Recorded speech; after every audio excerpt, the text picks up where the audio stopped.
আমিও তো হিন্দু ভাইদের হয়ে প্রশ্ন করছি। আমার ধর্মীয় পরিচয় মুসলমান, আমি ইসলাম ধর্মের অনুসারী।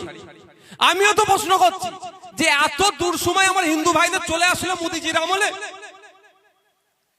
হিন্দু ভাইদেরকে ওটা বেশি বেশি করে করতে হবে। যে এতদিন অতিবাহিত হয়ে গেল, কেন এই সেই কুলঙ্গার গুলোকে, সেই মানবতা বিরোধী গুলোকে, যারা ওখানকার মানুষদেরকে গুলি করে শহীদ করলো, তাদেরকে চিহ্নিত করতে পারলো না? তাদেরকে কেন এখনো খুঁজে বার করতে পারলো না? এটা মেদিনীপুরের বিপ্লবের মাটি থেকে আওয়াজ উঠতে হবে যে খুঁজে বার করতে হবে তাদেরকে।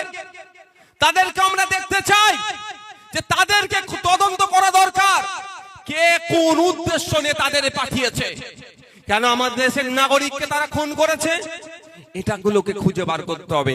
এই প্রশ্ন আপনার মাথায় না আসে, হিন্দু মুসলমানের বাইনারির মধ্যে আপনাকে ফেলে দিতে চাইছে।